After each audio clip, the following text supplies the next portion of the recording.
Good afternoon, everyone. Thanks for joining us today for this special call with Tony Khan to discuss the upcoming AEW Wrestledream pay-per-view live from the Chaifetz Arena in St. Louis. Just some quick housekeeping items in the interest of time and giving opportunities to as many people as possible. We ask that you kindly refrain from asking two-parted questions, and please try to keep your questions focused on AEW Wrestledream. I'm going to turn things over to Tony for some opening thoughts, and then we'll open the lines for questions. Tony?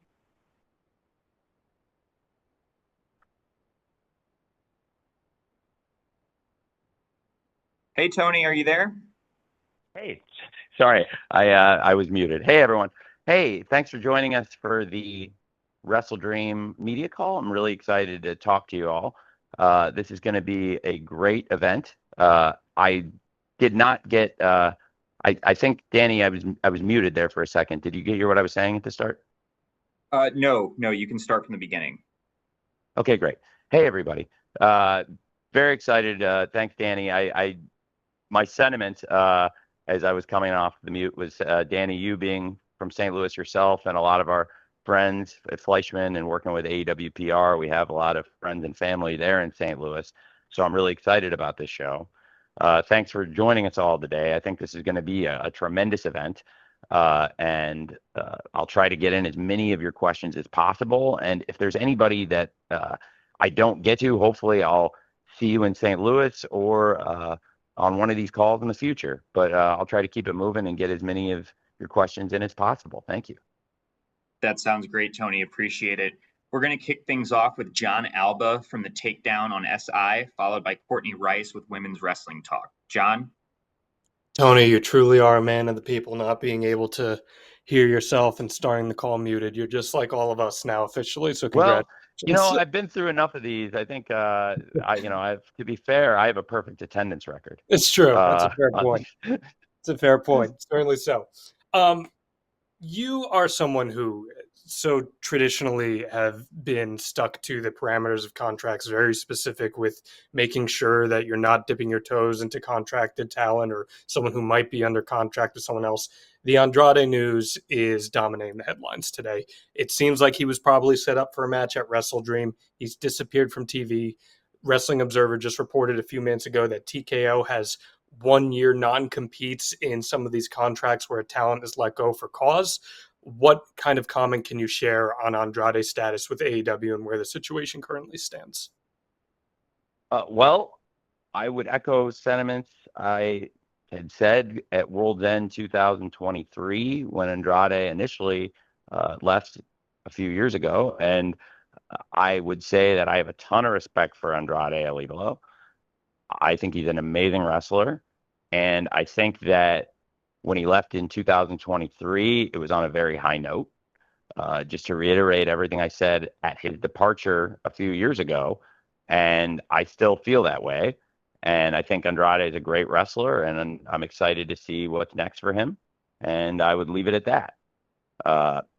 Is there any other follow-up you might have about anything else? Sorry, I was getting unmuted. Thank you. Sure. Now the shoe's on the other foot, my friend.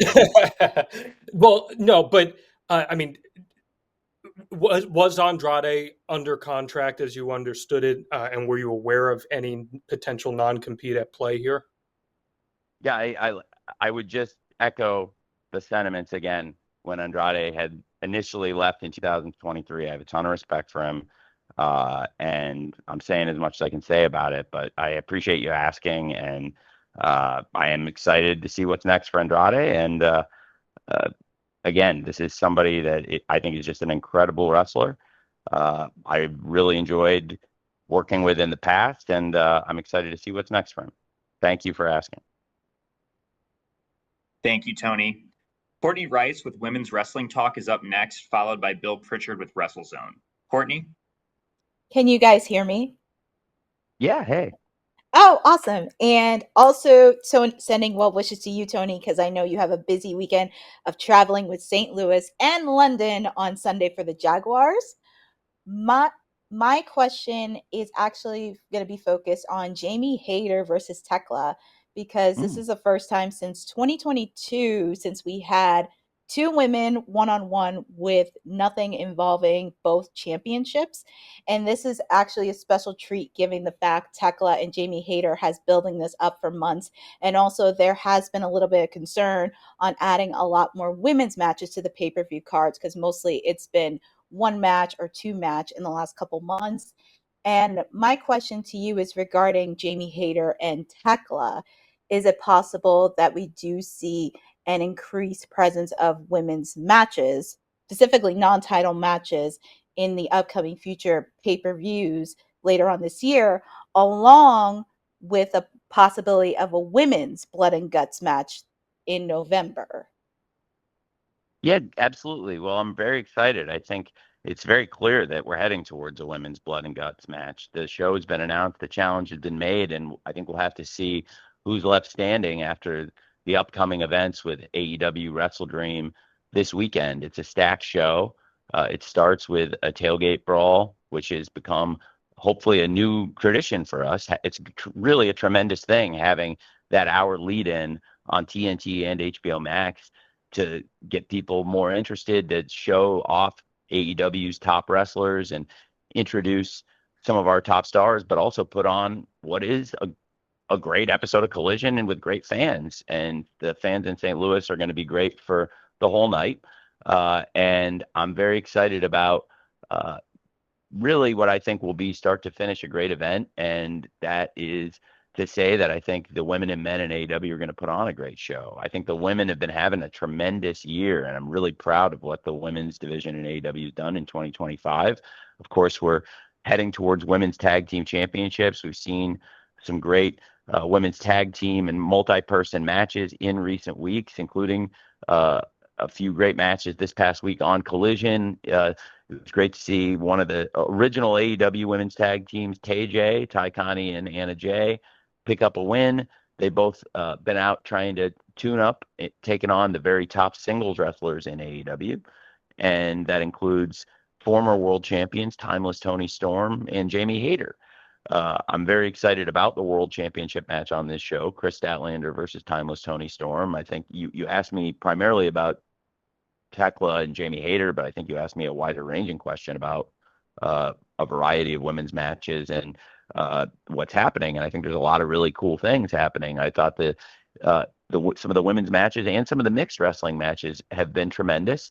And I really enjoyed FTR and Megan Bain versus Jet Speed and Willow on Collision. I thought that was an excellent match.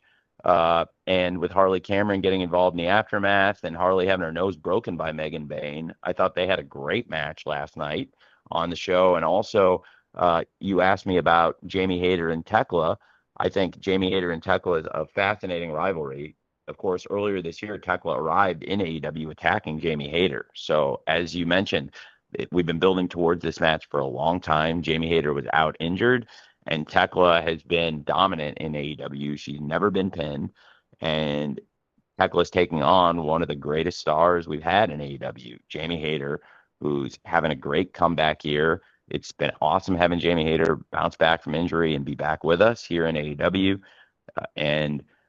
Jamie Hayter's been a great world champion. Again, speaking of that world title, we've got another great former world champion, Timeless Toni Storm, taking on the AEW world champion, Chris Statlander. That is the first time they've ever wrestled one-on-one, and it is by design. That has always been a match that I knew would be a major match on a major event. And when the time was right, it would be one of the biggest matches I think we can put on, and I'm really excited for it. I think they've been doing fantastic work in the promos, Chris Statlander and Timeless Toni Storm, and in their matches. They're both great fan favorites. Chris Statlander, the champion, and the former champion, Toni Storm. And I've really enjoyed their interactions. I thought they were tremendous in the trios match on Collision this past week as well, which was a great feature for Timeless Toni Storm, Chris Statlander, and Harley Cameron taking on the Triangle of Madness, which includes Tekla, the Toxic Spider. And I think Tekla versus Jamie Hayter is going to be a great match. Toni Storm and obviously the world champion Chris Statlander, I expect they will put on a fantastic match. And I'm also very excited for the women's tag team match on the tailgate brawl with Megan Bain and Penelope Ford fighting Willow Nightingale and Harley Cameron. And the Tailgate Brawl is a show that for us takes on great importance because not only is it leading into a pay-per-view, it's part of that event, and it's a collision, and it's on TNT and HBO Max. It is far different than the 0 hours and buy-in shows of the past. So for everyone on those shows, it's a totally different role, and it's a frankly even more importance because the lifeblood of AEW is the relationship with Warner Brothers Discovery and being on TBS Wednesdays, Saturdays on TNT, and having all our shows streaming on HBO Max.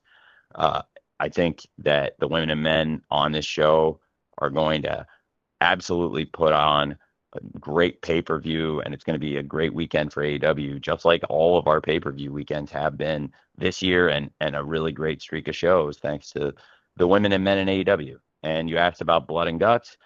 We're building towards that. That is going to be November 12th in Greensboro. It's very clear we're heading towards a women's Blood and Guts. Jamie Hayter and Queen Aminata have been battling the Triangle of Madness with Tekla. Jamie Hayter Tekla is going to be a great one-on-one match, and there are going to be a lot of people battling and clamoring for those positions. And I think that Blood and Guts match November 12th is something I'm looking forward to, and I'm really really excited for Wrestledream, and I'm really excited that we're just 2 days away.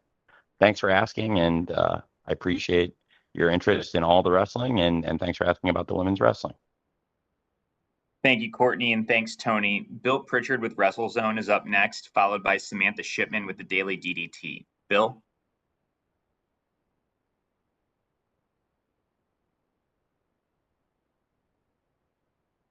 Hey. Bill, can you go ahead and unmute your line, please?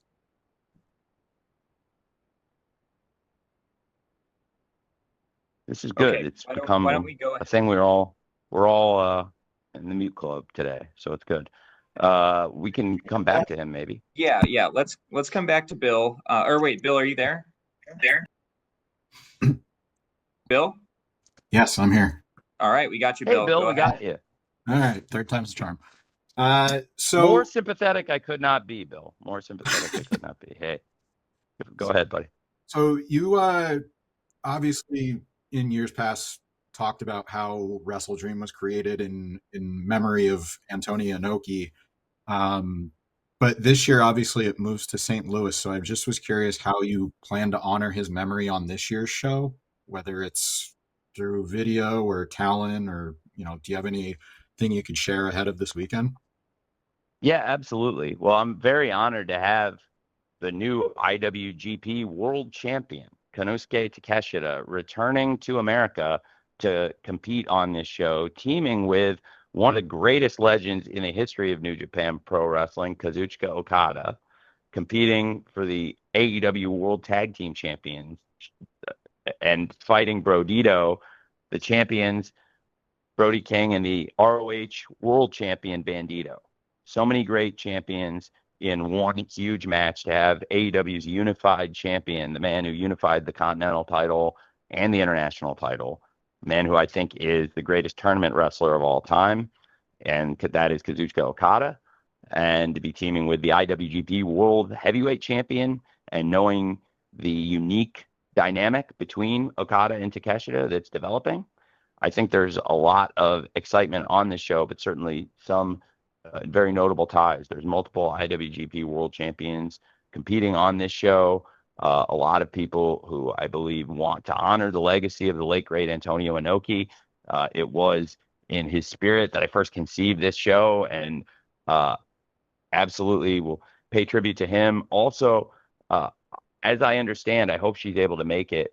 I believe, speaking of the St. Louis area and the great traditions of professional wrestling, and in the spirit on which Wrestledream is built, of course, talking about wrestling's greatest dreamer, Antonio Inoki, and trying to put on a great AEW show.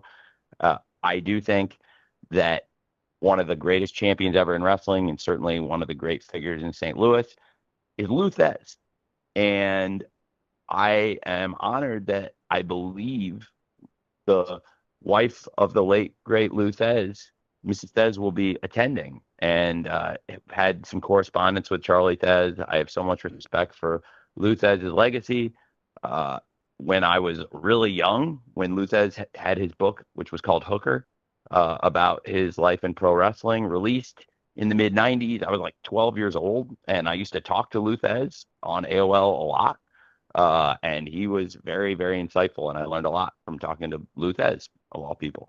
And I was very fortunate with some of the people that were on my buddy list. And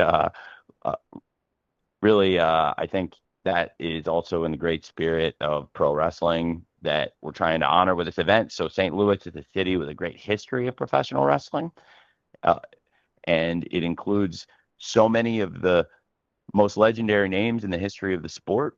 And in moving the show this year and having it in St. Louis, I think we'll be able to honor a number of great wrestling traditions.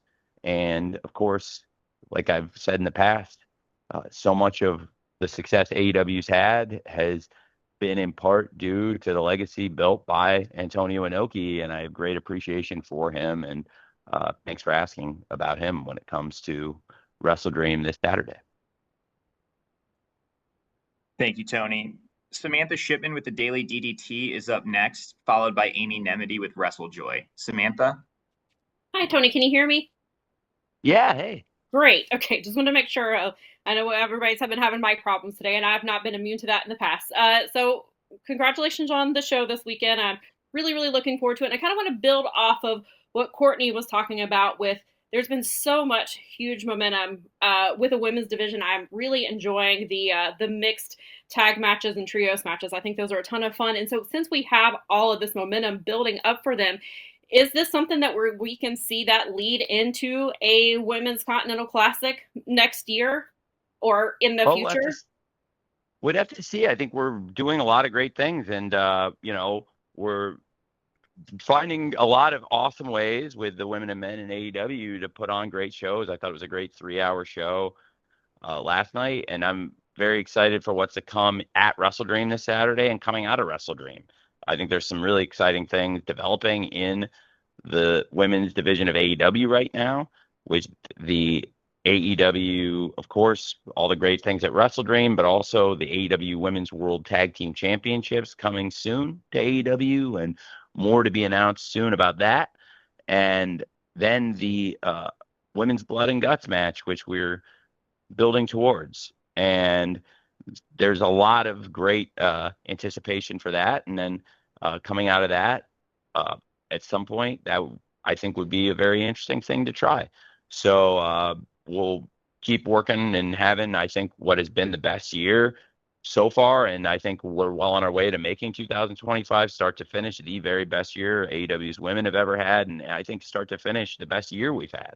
And if you look at the quality of the TV from start to finish throughout the year and compare it to every other year, and honestly look at the shows and compare them and what the week to week to week shows are, and then realize that it's even, in my opinion, it's even better because we used to only do 2 hours of television, and now we're doing 4 hours of TV every week. And I think we've built a bigger roster of great wrestlers, and a lot of it has come from having so many great women come into AEW.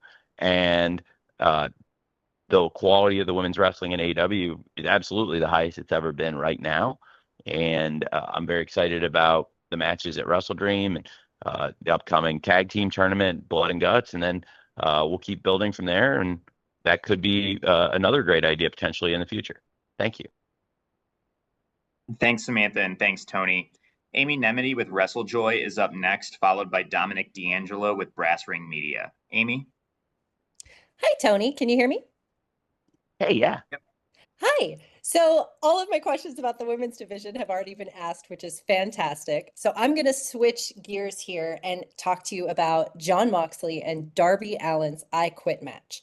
So there was an incredible cinematic vignette on Dynamite this week where Jon Moxley spoke forebodingly about Darby Allin not just fighting his opponent, but fighting his ghosts.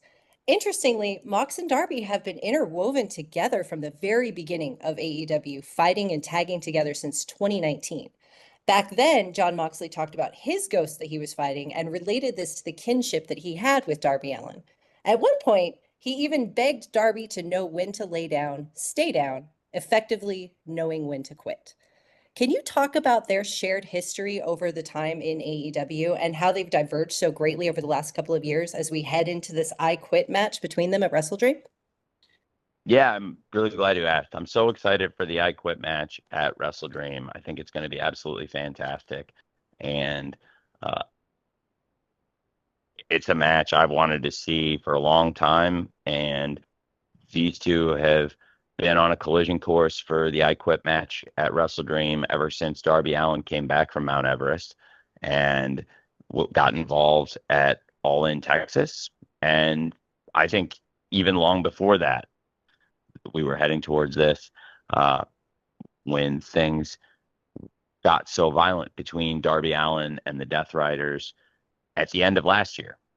And there's, as you said, it's a great summary of a lot of the history that you just said. And in 2019, and from the very beginning of AEW, Darby Allin and Jon Moxley have been intertwined, and for much of the time, they've been aligned.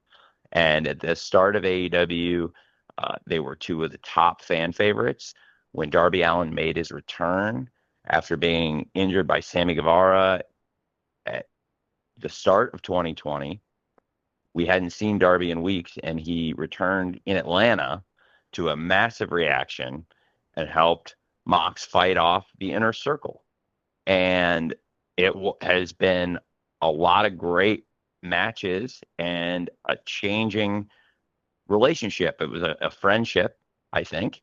And they're two of the most unique people I know in pro wrestling. And I'm very proud to work with both of them. I would count them on one hand with the people I respect the most in the world, both of them.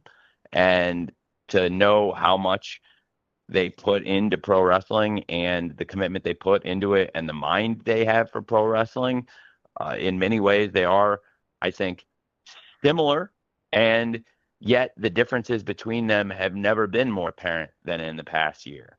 And divergence is a great word, and it's a word that you used in asking the question. And I think that's a fantastic way to say what's happened between Jon Moxley and Darby Allin, a divergence. And a lot of it happened when Jon Moxley betrayed Bryan Danielson. And I think Darby Allin totally changed how he looked at Jon Moxley. And it was very clear at WrestleDream 1 year ago that this relationship changed completely. And to see Darby Allin's reaction at the end of AEW WrestleDream last year and see how far this has come and know that we're having the Mox versus Darby Allin I Quit match, and understanding from being around them mostly every single week for the past several years, other than very few exceptions where either of them has been away, because usually these are guys that come to all the shows and are there from the very beginning to the very end. They're two of the hardest working people, two of the most unselfish people I've ever worked with, yet their philosophical differences have driven them apart. And I think that as a fan of pro wrestling and as the promoter of AEW, looking at this both professionally and as just somebody who really, really loves wrestling, I'm really excited about this. And I say that I thought you did an excellent job in the question, looking back to the history of Darby Allin and Jon Moxley. And I thought that the two of them did a fantastic job elaborating on that and emphasizing it in their interviews last night. Even though Darby Allin's unplanned appearance at DC Comic-Con made waves, it ended up being a really great thing for the company. We have built a great relationship with the greatest studio in all of comics, and the brand has created the greatest superheroes of all time. And is red hot right now and is partnering with AEW, and being able to work with DC is something so special. And I was so proud to be sitting next to Jon Moxley at the AEW and DC panel at New York Comic Con and have Warner Brothers Discovery plan this event with us, put this on. And on the one hand, Darby Allin breaking in and storming the event, taking it over, and not only disrupting the panel, but also effectively causing a huge brawl, attacking Jon Moxley, breaking a glass water pitcher over his head. It was all crazy stuff. And on the surface, in most businesses, maybe things like that in some companies might be, in some enterprises, in some industries, frowned upon, but not in professional wrestling. That was awesome. And I was really proud to be a part of it that day, just to watch as the fans soaked it in, and to see AEW on such an important platform, working with some of the most important partners you could possibly imagine, with the cream of the crop, with having this lifeblood partnership with Warner Brothers Discovery, and then knowing what a powerful engine DC and the DC universe is to Warner Brothers Discovery, and having AEW included, having comic books with AEW stars linked with DC top stars and some of the top heroes in all of DC. These are huge things. And then to have Darby break in there, if it was a lot of other kinds of businesses, maybe something like that wouldn't be what they'd want. But in AEW and in pro wrestling, we love that. The fans love that. And thankfully, everybody at DC and Warner Brothers love that. So I think that going forward, there's going to be a lot more opportunities for AEW. And thanks to the great wrestlers, and thanks to Jon Moxley, who was planned to be a part of the panel, and Darby Allin, who arrived and created a great moment at the panel. AEW's having a lot of incredible things happening in 2025. I think we're having our best year of pro wrestling on TV and pay-per-view, and we're also opening really important doors. And speaking of opening doors, I think these two open doors back to, as you said in your great question, back to 2019, looking back to their history in that fantastic interview segment from last night. If you haven't seen it yet, it's over 6 minutes. It's absolutely fantastic television, in my opinion. And everybody has different tastes, but it's about trying to appeal to as many fans that are going to embrace your wrestling and put on a wrestling show that you can look in the mirror and be proud of, and know that the fans are going to be proud to watch and proud to be wrestling fans when they watch it. And that's how I feel about this year with AEW, the pay-per-views, and doing 52 weeks of shows, 2 shows a week. I do think this has been the most consistent run with strong episodes throughout the year. And I am excited to have one of the matches that for a very long time I've wanted to see at Wrestledream this Saturday, and that's Jon Moxley versus Darby Allin in the I Quit match at AEW Wrestledream this Saturday. Thank you for asking. Thanks, Amy, and thank you, Tony. Dominic D'Angelo with Brass Ring Media is up next, followed by Sean Ross Sapp with Fightful. Dominic? Hey, Tony, can you hear me okay? Yeah. Hey, all man. right. I'm not part of the mute club, unfortunately. I thought it's pretty cool. I always like that Luthez story that you have. I think that's awesome. But I wanted to ask you about, there's reports about like that there was potentially a developmental training facility for AEW in the works, and it reportedly got scrapped maybe in Asheville, North Carolina. Do you have plans or an interest to actually start a developmental facility for AEW, or is that on the agenda at some point? Yeah, I am interested, and it's something I've talked about. I was kind of surprised to see the report because I'm still interested in that. And I would say it's one of those things where you read something and there's a lot of truth to it, but then, when you're around the situation sometimes and you see something reported, sometimes you say, okay, well, that's part of the story, but not the whole story. obviously it's a different relationship with FTR and Adam Copeland than it was earlier this year. These guys have been butting heads. They fought in this incredible grudge match, and then FTR pile drived Adam Copeland's wife and did one of the most terrible things you could possibly do to a family. And FTR are two of the greatest wrestlers we've had in AEW. They've been with us for years, and we're really blessed to have Adam Copeland in AEW. I love all three of those guys very, very, very much. And I think the world of all three of them. I was so proud to be able to go to Toronto and have Adam Copeland and Christian Cage reunite against FTR, two of the greatest tag teams and four of my favorite people in the world. And if FTR and Adam Copeland can rebuild their relationship, that is something I'm very interested in, is having that facility. But, right now, I think if I tried to put Cope and FTR in a room together, FTR would try to tear his head off. But that is, and Cope would try to tear their head. But right with Cope, rightfully so. He should be trying to tear their head off, both of them. So I do think that is something that there is interest in.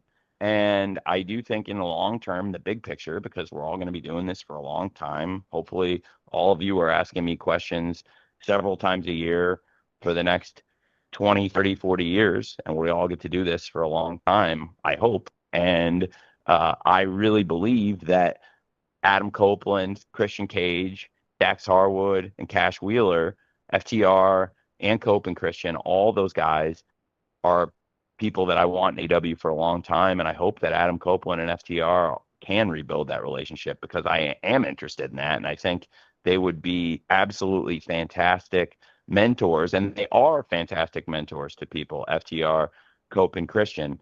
But clearly, earlier this year, the dynamic and the friendship between Adam Copeland and FTR changed a lot. And at some point, if we can all get back on the same page, because I know I still get along great with all four of them, but I would love to have those guys reunite and be able to rekindle that project we did talk about, which is a real idea about having FTR and Copeland with an AEW affiliated training school and working with them and having that project be in their hometown, Asheville, North Carolina. When we started the year, the very first show we did this year was Asheville, North Carolina, Fight for the Fallen, and Rated FTR was running hot. They were doing great. And then not long after, early this year, just a month later, we saw FTR betraying Adam Copeland, and certainly things have taken a darker turn, and FTR have really changed their philosophy on wrestling. But one thing that has not changed is the quality of their tag team wrestling. And I think in, AEW's history, they're two of the most important wrestlers, even though I don't agree with the things they did to Adam Copeland and Beth Copeland. FTR are absolutely fantastic stars. I'm really excited for their match with Jet Speed on Saturday. I think the tailgate brawl is something really cool, and their matches have been fantastic. The mixed tag match with FTR and Megan Bayne against Willow Nightingale and Jet Speed, I thought was tremendous, as I mentioned earlier, and I'm excited to see now the tag team matches with FTR and Jet Speed, which I think has become a fantastic rivalry this year, and also with Megan Bayne and Penelope versus Willow Nightingale and Harley Cameron. I think those will be great matches. And Adam Copeland, we're wishing him the best. Adam Copeland and Christian Cage, it was great having them reunite and come back as a team. And Adam Copeland's taking care of business right now. And I hope someday Adam Copeland and FTR can rebuild their friendship and we can put that school together. Thanks for asking. Thanks, Dominic, and thank you, Tony. Sean Ross Sapp with Fightful is up next, and I'm going to follow that up with a write-in from Ella J with A Wrestling Gal. Sean? Hey, Sean. Hey, Tony. We've seen a lot of changes with the way that Nielsen reports their numbers, and it seems to have helped out sports, which is great for the Jags and the NFL, but it seems to have affected wrestling negatively, at least in a public-facing view. I know things are a little bit different because you guys multi-stream to HBO Max, but how do you sort of view that and approach it? Well, I think it's going to be an interesting thing to look at. I'm very excited about what we did last night. I thought it was a tremendous show. We had Collision back in its normal time slot and saw a great lift this week. So I do think AEW, if you look at where we started this year and where we ended last year, how we've been doing, I think AEW is having overall a very good year. And if you look at where wrestling companies ended up last year and where they've been through the first few months of this year, AEW is having some of the best results of anybody. And I do think on TV, when it comes to this methodology, I'll be really interested to see what it means. But I'm a part of multiple sports leagues. Obviously, NFL, we're really thriving and having our best year ever. And being a part of the NFL Fan Engagement and Major Events Committee, we're very cognizant of changes in media and ratings methodology. So I am going to keep an eye on it. I think it's a very new system, and I think it's really interesting to see the differences and try to learn from them. And that's what really business and enterprise is all about, is adapting to the environments. And AEW historically has done really well at adapting. And I think it's a very new system. It's a very new methodology, this big data, but there could be a lot of positives potentially too. And I think it's really important to take this time to learn from it, if that makes sense. Thanks for asking. Thanks, Sean, and thanks, Tony. I have a write-in up next, and that's going to be followed by Adam Bernard from the Sportster. So, Tony, pivoting to the main event, Ella J with A Wrestling Gal writes, Samoa Joe recently spoke about the possibility on retirement. Can you talk about how important he has been to the legacy of AEW? Yeah, absolutely. Thank you for asking. Samoa Joe is one of the great AEW stars, and I think one of the most tremendous wrestling stars of my lifetime. I'm a huge fan of Samoa Joe, personally and professionally. And I think that Samoa Joe is somebody that has been so instrumental in AEW since he arrived in so many different ways. And if you look at how much Samoa Joe has accomplished, I think it's important to note that he has a resume that is unique unto himself in pro wrestling and here in AEW. There's nobody that has done the thing Samoa Joe has done, to be a multiple-time TNT champion, now a long-time and reigning, dominant, undefeated World Trios champion with the Ops. And he's built these legacies as the king of television with the Ops and as an AEW world champion. And there's nobody that has done all of those things that he has done. And I think it's incredible, because at the beginning of AEW, if you had told me Samoa Joe was going to be here, he was going to be a part of this, and he would be the world champion in AEW someday, and he would be the TNT champion and a World Trios champion, and be a leader in the locker room, and that we'd have Samoa Joe in AEW every week, I would have pinched myself. I would think I was dreaming. And it sometimes is like a dream to work with Samoa Joe. He's phenomenal. And from the first time I ever worked with him at Ring of Honor Supercard when he first came in 2022, and everything he's done over the past 3.5 years, Samoa Joe has carved out a legacy. He's a Hall of Famer in Ring of Honor. And if and when we ever do an AEW Hall of Fame, he would certainly, in my opinion, be a first ballot candidate for that as well. And I think Samoa Joe, to this day and at this time, is competing at the highest level. And it's been very interesting because Samoa Joe has had a great year with the Ops as a trio.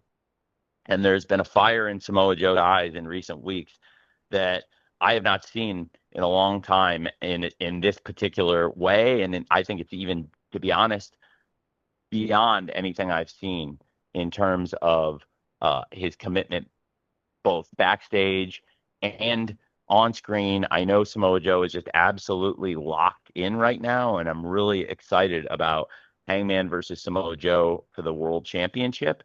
They have wrestled before in a three-way match, and that was last year at one of the greatest events in AEW's history for the World Championship, where it was the world champion Samoa Joe defending the title against Swerve Strickland and Hangman Page, those two iconic rivals, against Samoa Joe, this iconic champion. And now Hangman Page is carving out his own incredible legacy, somebody else who has accomplishments that are unique unto Hangman. And when you look at Hangman's career and you see that he's not only been in the early years of AEW a foundational figure, and now a multiple-time AEW World Champion, a former AEW World Tag Team Champion, and he had a great career building before he came into AEW. And then you realize that Hangman Page is so young, and he's got such great experience for his age, and he's absolutely fantastic right now. And talk about that fire.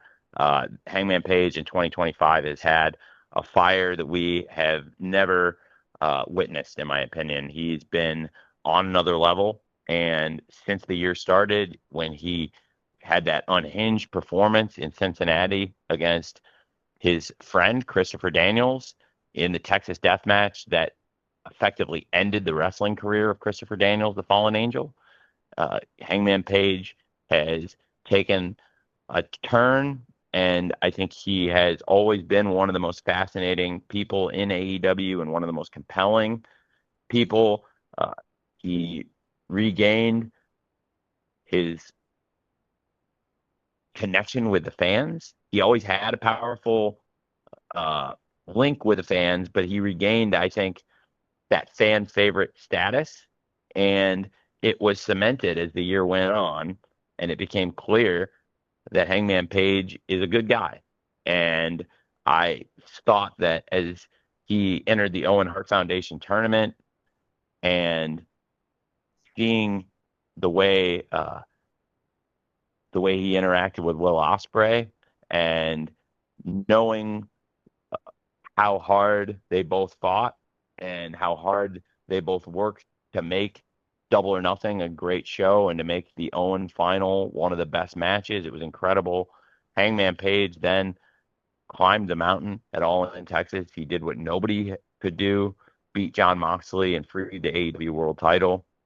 He's been taking on top competition and a lot of the top villains along the way, whether it's Jon Moxley, MJF, or the TNT champion, another one of the top young stars, even earlier in his career, but also very accomplished, the TNT champion, Kyle Fletcher, and that fantastic main event they had at AEW All Out, over 38 minutes of hard-hitting one-on-one action, just an absolutely fantastic world title match. And now Hangman taking on a very different opponent, a former world champion in Samoa Joe, and somebody that has more experience than even these prior opponents who have great experience, all champions or former champions. And Samoa Joe is truly, in my opinion, when it comes to his knowledge, his experience, and his talent, both as a wrestler in the ring and all of the things that go into being a great professional wrestler, which most of all starts off being a professional, and of course his charisma, and most of all his dominant skill and fighting technique. I believe that Samoa Joe is the toughest challenger yet in this great reign that Hangman Page is having, and I'm really excited about Hangman Page versus Samoa Joe one-on-one for the first time in AEW, for the first time ever for the World Championship at AEW Wrestledream this Saturday. Thank you. Thank you, Tony. Adam Bernard with The Sportster is up next, followed by Andrew Baydala with Final Bell Media. Adam?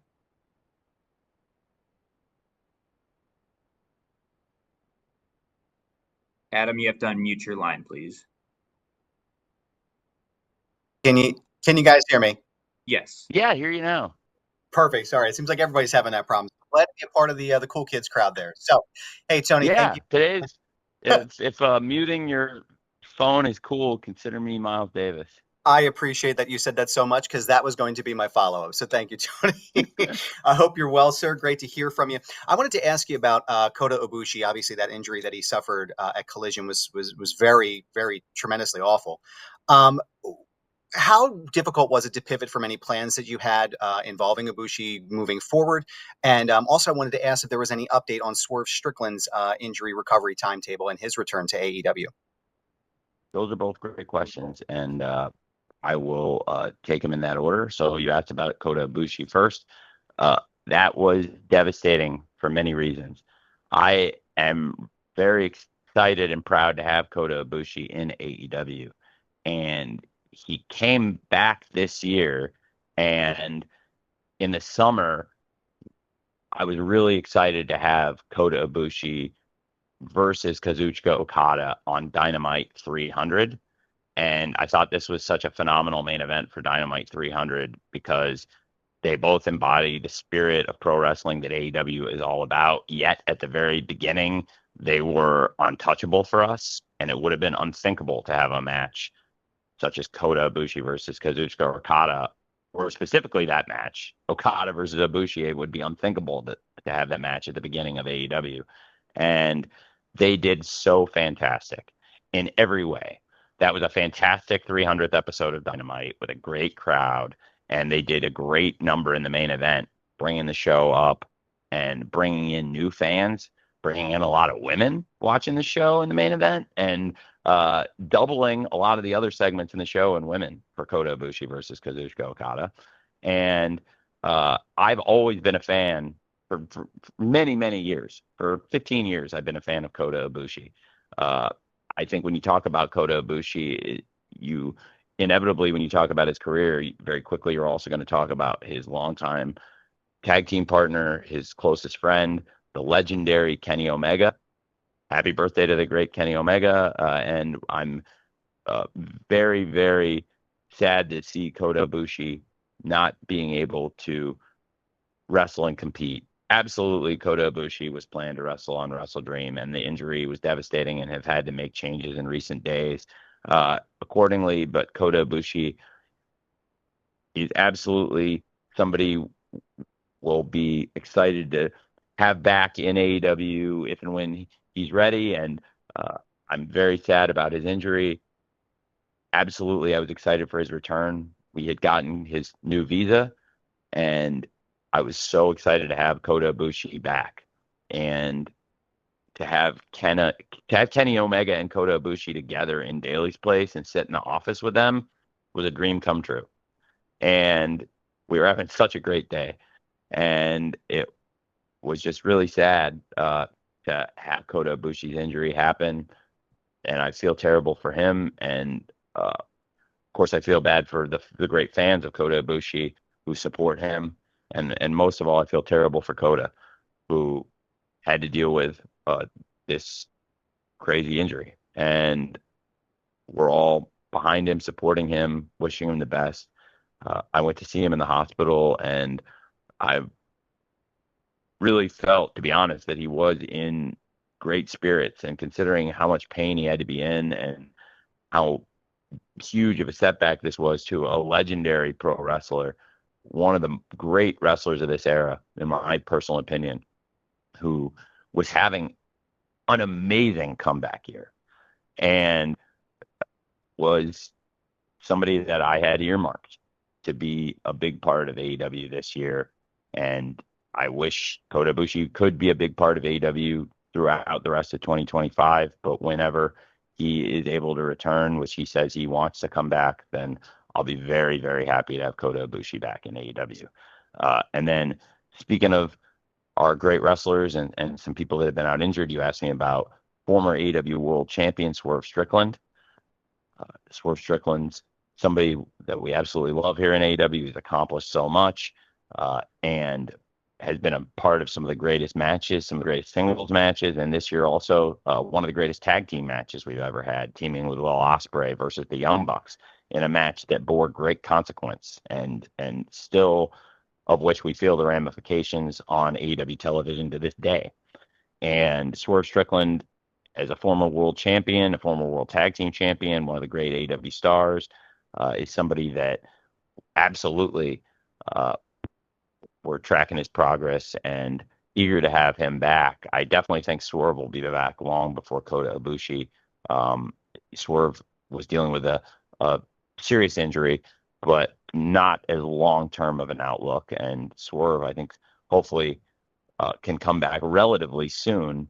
And, you know, it's not the kind of situation where you'd expect him to be out for a year or more than a year or anything like that. Thankfully, Swerve, it's a shorter timetable. I can't say exactly when because I'm not a doctor, and also I don't want to put words in his mouth for where he's at in the healing. But based on the conversations I've had, and even today tracking on that, I think he's on a good pace. So for Swerve, sooner rather than later, and for Kota Ibushi, it could be a while, but wishing both of them the best.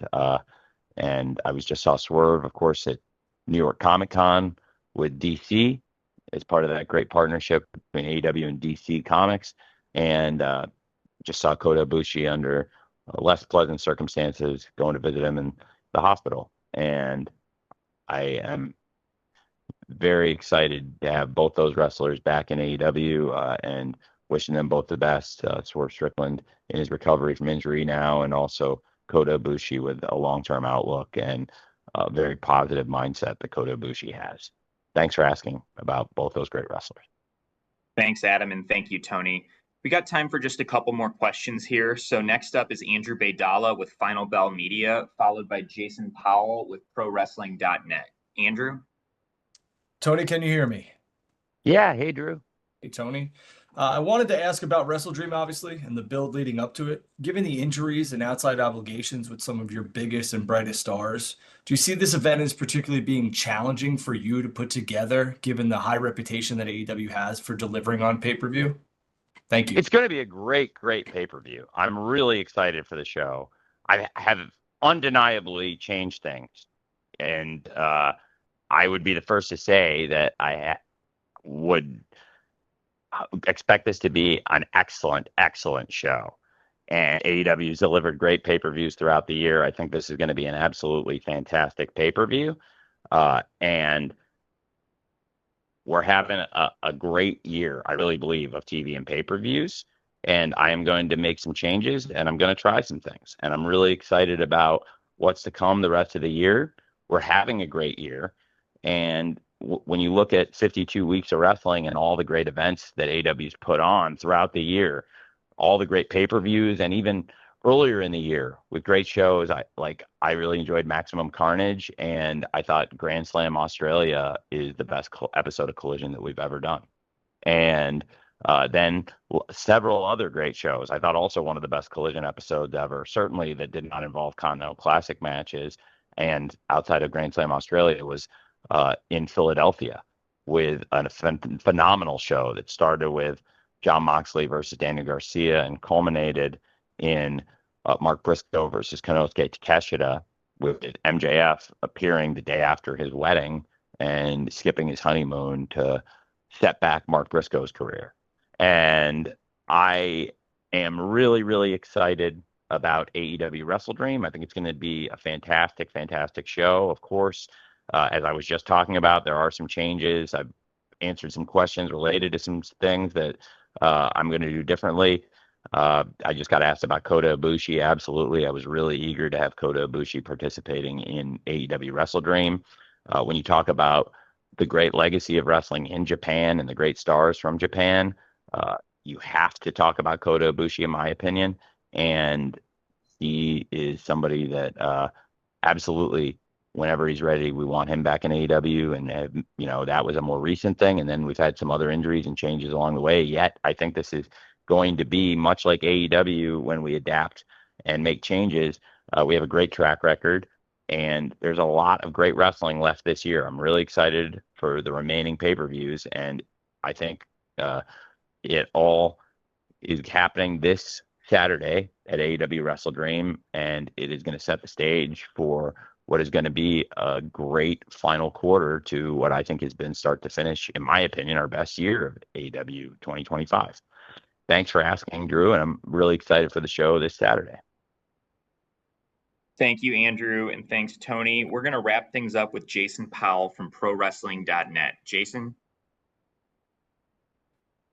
Hey, Tony, can you hear me? Yeah, hey, Jason. Hey, I don't know if you want to answer this question, so I do have a fallback just in case, but will there be more than one blood and guts match this year? That's a great question. I appreciate that, and that is a very insightful question. I think I will say that this, we've always had great success, and there are some rivalries in the AEW men's locker room that are really bubbling and getting very interesting. And I know there are forces clamoring to participate in the blood and guts match, but I also know that the women's locker room is the most intense and the most competitive scene that we've ever had in AEW's women's wrestling. And we are absolutely, I believe, heading towards where both the women wrestlers and the men's wrestlers will be settling issues in blood and guts. And without committing exactly who and when and where and what, I think we are building towards those things. And our women's locker room has already put out a challenge, and I am very responsive and excited about that. So, yes, I do think that that is something that we could aspire to, is having blood and guts, men's and women's matches, which I think everybody in AEW would be excited to have. And for many reasons, would make for a very compelling and exciting event. And yeah, I think that would be tremendous. I think also when you look at the marketing of it, and even things such as the setup, which is a very different setup than other shows, and what it entails, I think it's going to be a great, great event, November 12th. And certainly the makings are there to have some great blood and guts matches. And on the women's side, the challenge has already been officially put out, and we've had some very intense rivalries in the men's wrestling in AEW. Still close to a month away. And I think we need to see who's still standing in both locker rooms coming out of AEW Wrestledream this Saturday. And I'll have a lot more to say about blood and guts and the upcoming slate going into Full Gear, and then the Continental Classic, which is kind of amazing as the year's flown by, and I think in a really nice, good way for AEW. Thanks for asking. Do you want to ask me your follow-up while you're at it?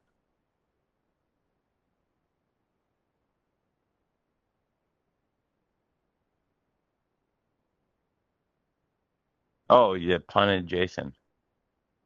Oh,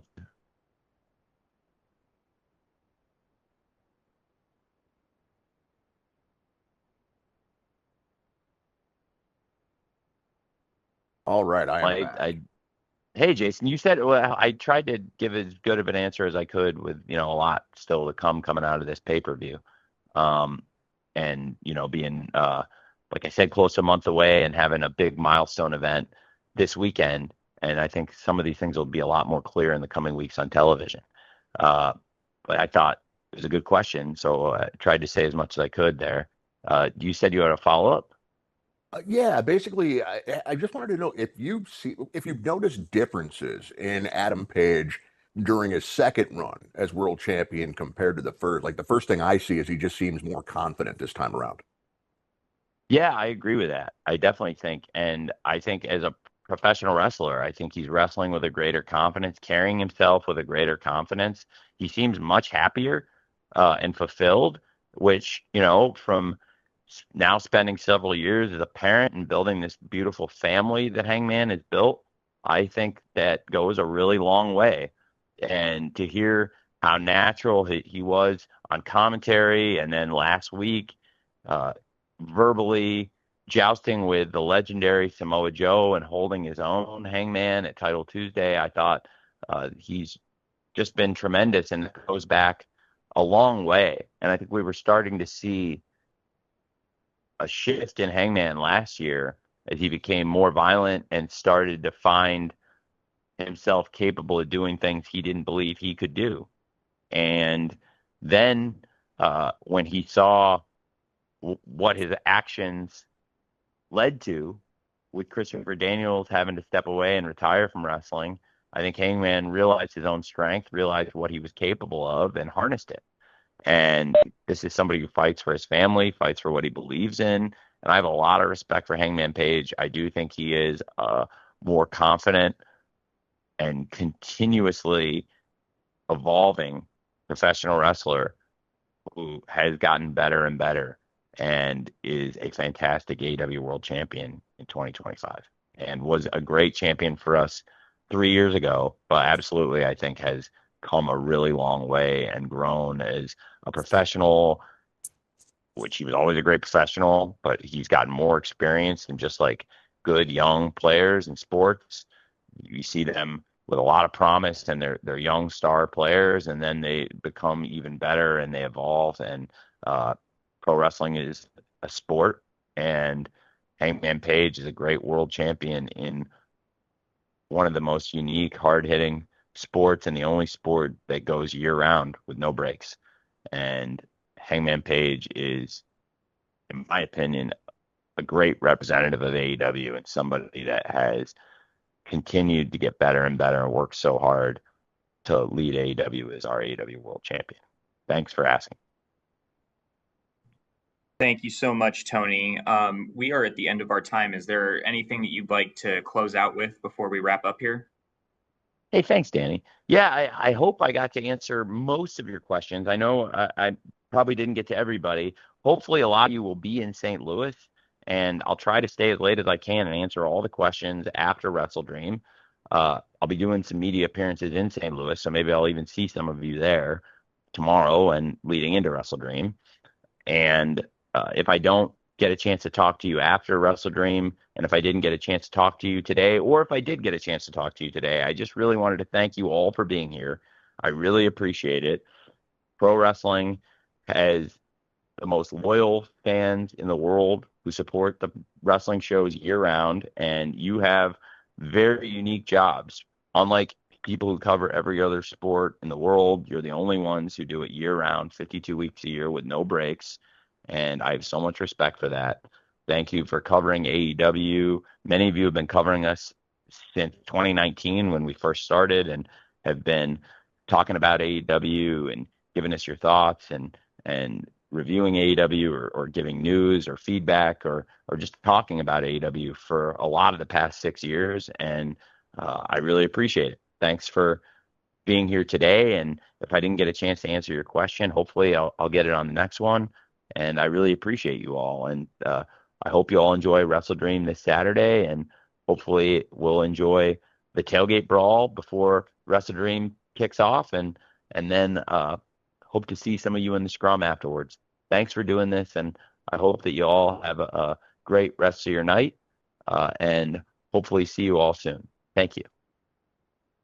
Thanks, Tony. And thank you, everybody. We are now at the end of our time. We'll be distributing an audio recording to all attendees shortly. Again, we thank you for being a part of today's call, and we look forward to you joining us for AEW Wrestledream this Saturday in St. Louis. Have a great day.